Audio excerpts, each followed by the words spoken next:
Hello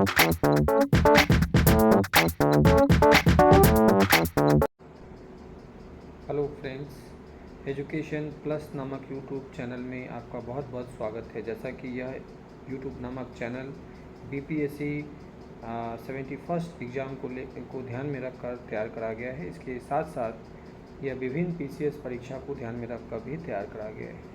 जैसा कि हमने पिछले वीडियो में यूनिट चैप्टर को कवर किया था, उसके महत्वपूर्ण टॉपिक्स को कवर करा था, और इसके साथ साथ हमने प्रीवियस ईयर एग्ज़ाम में पूछे गए विभिन्न टॉपिक्स को भी कवर करा था। अब हम आगे गति को कवर करेंगे। गति में हमें क्या पढ़ना है ये बहुत महत्वपूर्ण है, और क्या छोड़ना है ये बहुत महत्वपूर्ण है। हम अभी आपको बता दें कि हम बेसिक चीज़ों को कवर करने की कोशिश कर रहे हैं। बेसिक चीज़ में हम लुसेंट को कवर कर रहे हैं कि लुसेंट को किस हिसाब से पढ़ना है। जैसे कि गति है तो हमें इसमें क्या पढ़ना है और क्या छोड़ना है, यह बहुत महत्वपूर्ण है। सबसे पहले यह जान लें कि जो इसमें जो एक आता है ना स्केलर क्वांटिटी, है ना, अदिश राशि, सदिश राशि। तो अदिश राशि और सदिश राशि, सदिश राशि वे राशियाँ होते हैं जिनमें परिणाम के साथ साथ दिशा भी होती है। यह जानना जरूरी है ना। जैसे वेग, विस्थापन, बल, त्वरण, है ना। वेग, विस्थापन, बल, त्वरण यह सदिश राशि है। यानी वेक्टर क्वांटिटी जो है वैसी राशियाँ जिसमें परिणाम के साथ साथ दिशा भी होती है, वो सदिश राशि कहलाती है। वेग, विस्थापन, बल और त्वरण ये सदिश राशि है, ठीक है। इसी तरह अदिश राशि, अदिश राशि वैसी राशियाँ होती हैं जिनमें केवल परिणाम होता है, दिशा नहीं होता, अदिश राशि। कुछ अदिश राशि जैसे द्रव्यमान, चाल, आयतन, कार्य, समय, ऊर्जा। द्रव्यमान, चाल, आयतन, कार्य, समय, ऊर्जा, यह जो है अदिश राशि है ना। विद्युत धारा, ताप और दाब ये क्या है? विद्युत धारा क्या है? अदिश राशि है। ताप क्या है? अदिश राशि है। दाब क्या है? अदिश राशि है ना। ये इम्पोर्टेंट है ना। अच्छा, दूरी जो है, डिस्टेंस जो है हमेशा पॉजिटिव में होता है, धनात्मक होता है। इसका जो मान होता है वो हमेशा पॉजिटिव होता है। ये तो बेसिक चीज़ें हैं।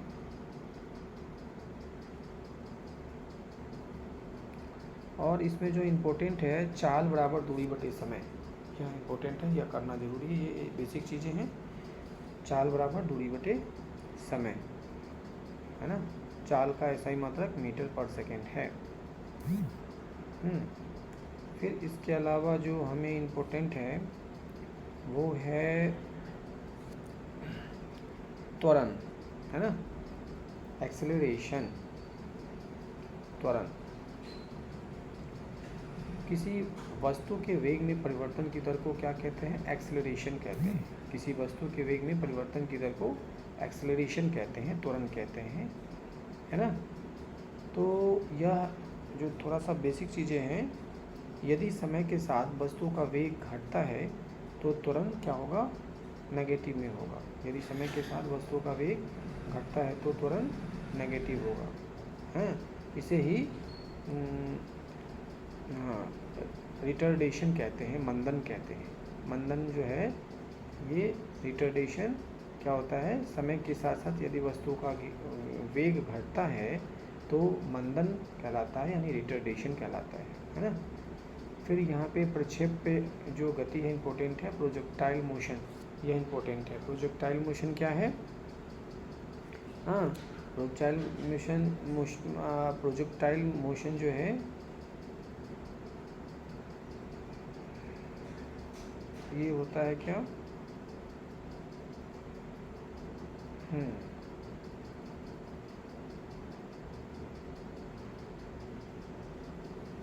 इसमें जो प्रोजेक्टाइल मोशन है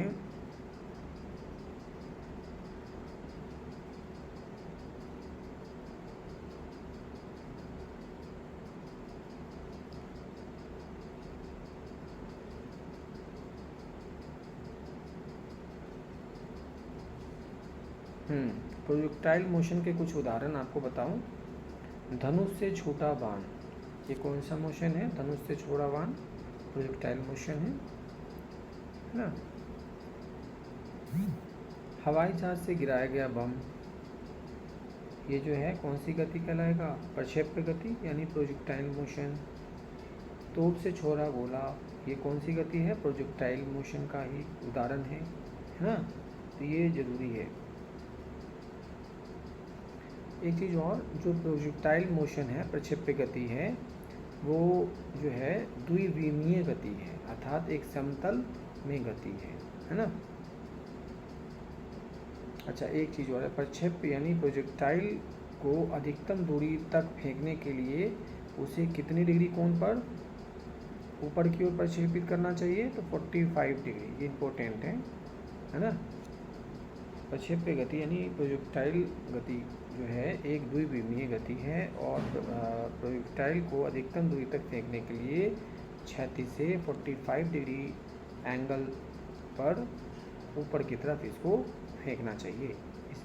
इससे क्या होता है ना, अधिकतम दूरी तक जाता है कोई भी चीज़, अधिकतम दूरी तक है ना, उसको हम फेंक सकते हैं।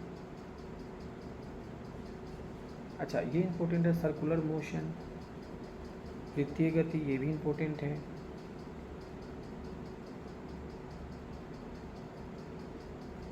ना। वृत्तीय गति को करना भी जरूरी है।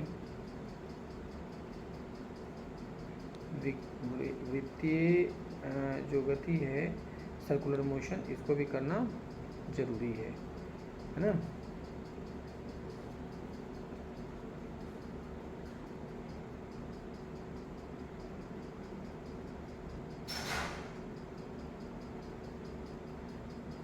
अच्छा, एंगुलर वेलोसिटी, ये भी ज़रूरी है, ये इम्पोर्टेंट है।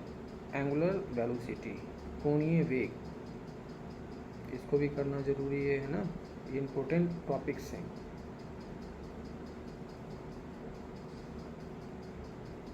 अच्छा, ये जानना जरूरी है, पाई के मान की गणना किसने किया था? पाई के मान की गणना आर्यभट्ट ने किया था, यानी पाई की खोज किसने किया था?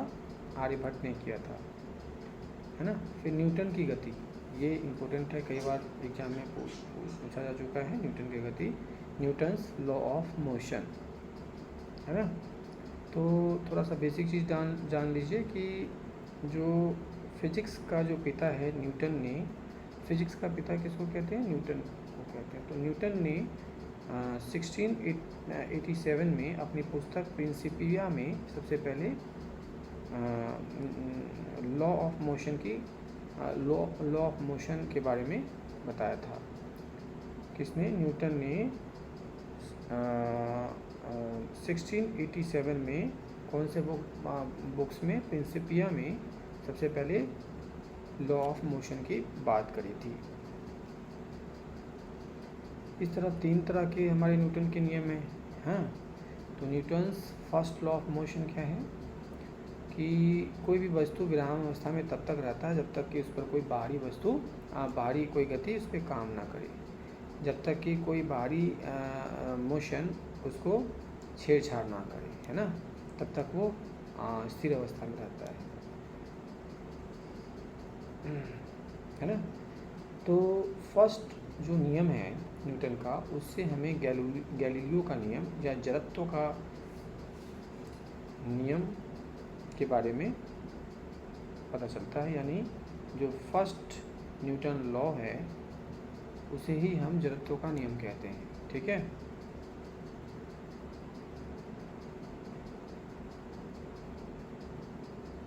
अच्छा, फर्स्ट नियम से ही, न्यूटन्स के फर्स्ट नियम से ही बल की परिभाषा मिलती है, ठीक है। जड़त्व के कुछ आपको उदाहरण बताएंगे, है ना।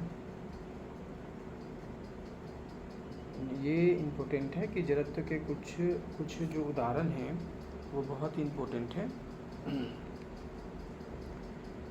खड़ी हुई मोटर या रेलगाड़ी अचानक चल पड़ने पर उसमें बैठी यात्री पीछे की ओर झुक जाता है, इसका क्या कारण है? तो जड़त्व है, ठीक है, ये जरूरी है जानना।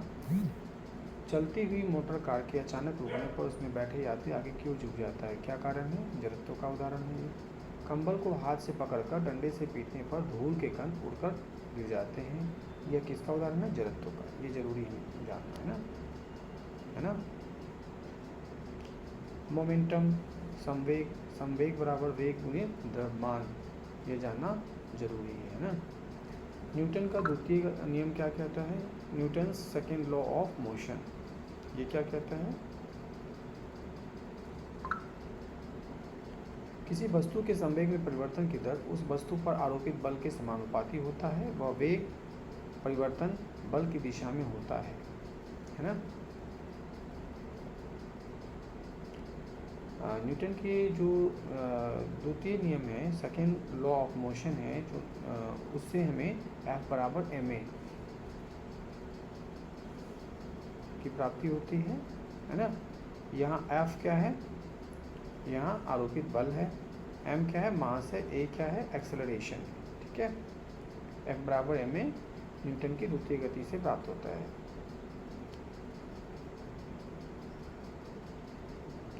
अच्छा,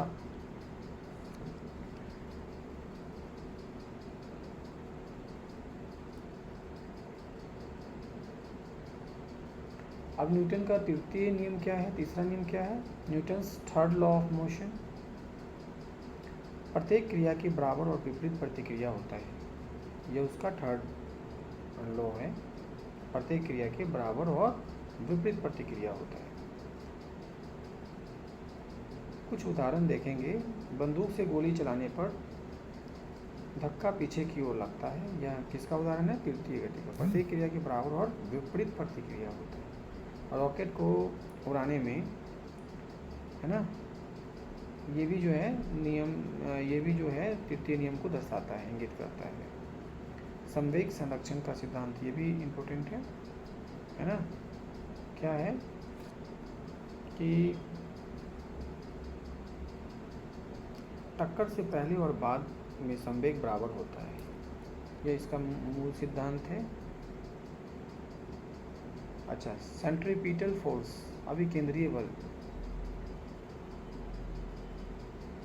सेंट्रीपिटल फोर्स, सेंट्रीफ्यूगल फोर्स, ये इम्पोर्टेंट है। सेंट्रीपिटल भी इम्पोर्टेंट है। सेंट्रीपिटल फोर्स यानी अभिकेंद्रीय बल, सेंट्रीफ्यूगल फोर्स यानी अपकेंद्रीय बल।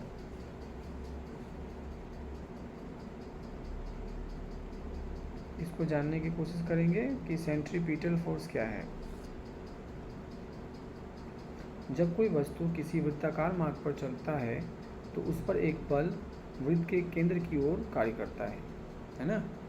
सेंट्रीपिटल फोर्स क्या है? जब कोई वस्तु किसी वृत्ताकार मार्ग पर चलता है तो उस पर एक बल वृत्त के केंद्र की ओर कार्य करता है ना।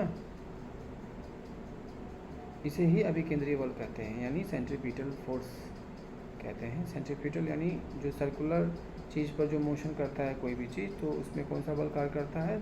Centripetal force. और ये क्या है? सेंट्रीफ्यूगल फोर्स के बारे में जानेंगे। हाँ, है ना।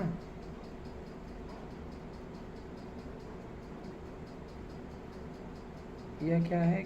सेंट्रीफ्यूगल फोर्स जो है सेंट्रीपिटल के ठीक विपरीत कार्य करता है। जैसे कुछ चीज़ देखेंगे कि कपड़ा सुखाने की मशीन यानी वॉशिंग मशीन, दूध से मक्खन निकालने की मशीन आदि किस पर काम करता है? किस बल पर काम करता है? सेंट्रीफ्यूगल। वॉशिंग मशीन और दूध से मक्खन निकालने की मशीन, ये किस सिद्धांत पर काम करता है? किस फोर्स पर काम करता है? सेंट्रीफ्यूगल, अपकेंद्रीय बल पर, है ना। जैसे मौत के कुएं वगैरह में जो है ये, है ना, वृत्ताकार पथ पर गतिमान पर कार्य करने वाले अभिकेंद्रीय बल, है ना, यानी अभिकेंद्रीय बल जो है ना, ये मौत का कुआं वगैरह में जो सेंट्रीपिटल फोर्स काम करता है उस पर।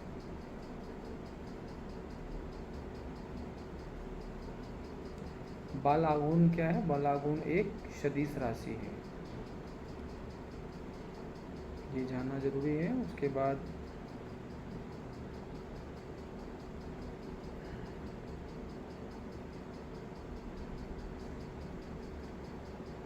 जो सिंपल मशीन्स होते हैं,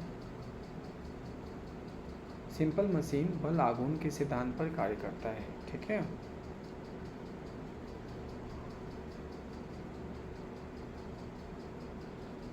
उसके बाद सेंटर ऑफ ग्रेविटी,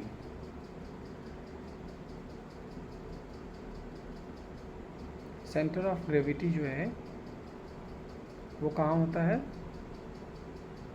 जहाँ वस्तु का समस्त भार कार्य करता है ना। सेंटर ऑफ ग्रेविटी वहीं होता है कि नहीं। तो इस प्रकार से हमारा जो गति का जो टॉपिक्स हैं, लुसेंट से जो मेन टॉपिक्स हैं गति से संबंधित, वो हमने आज कवर करा है। और हम आपको कल के वीडियो में इससे संबंधित जो प्रीवियस ईयर क्वेश्चन पेपर हैं उसको हम आपको कवर करवाएंगे। और दोस्तों, जैसा कि हम आपको पिछले वीडियो में बताए थे कि हमारा जो बीपीएससी 71st पीटी एग्ज़ाम को पढ़ाने का जो तरीका रहेगा वो साइंटिफिक रहेगा। साइंटिफिक तरीके से हम इसकी तैयारी करेंगे ताकि हमें तैयारी करते हुए हमें किसी भी प्रकार का बोझ ना लगे, किसी भी प्रकार की हमें ये ना लगे कि हम बहुत हमारे ऊपर बर्डन है, हम कैसे पढ़ेंगे, है ना। बड़ा आसानी से, बड़ा साइंटिफिक तरीके से, रोमांचक वे में हम इसको कवर करेंगे। जैसा कि हम आपको पिछले वीडियो में बताए थे कि साइंटिफिक रहेगा पढ़ने का तरीका। हम basically previous year question paper को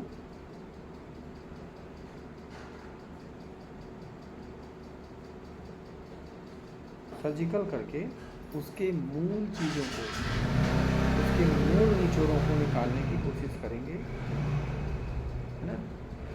हमारा मेन फोकस होगा प्रीवियस ईयर क्वेश्चन पेपर को कवर करवाते रहना। इसके साथ साथ विभिन्न टॉपिक के मेन चीज़ों को ध्यान में रखकर पढ़ना ताकि बीपीएससी 71st एग्ज़ाम को आसानी से क्रैक किया जा सके। जैसा कि हमने बताया था कि हम प्रीवियस ईयर क्वेश्चन पेपर को कवर करेंगे। जैसे कि आप देखिए, ये जो है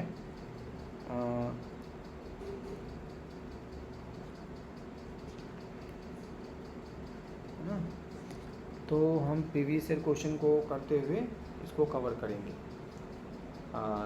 साथियों, कल हम एक नए वीडियो के साथ आपके सामने में उपस्थित होंगे और यह जो वीडियो होगा वो गति के विभिन्न प्रीवियस ईयर क्वेश्चन पेपर से संबंधित रहेगा। तब तक के लिए शुभ रात्रि, जय हिंद।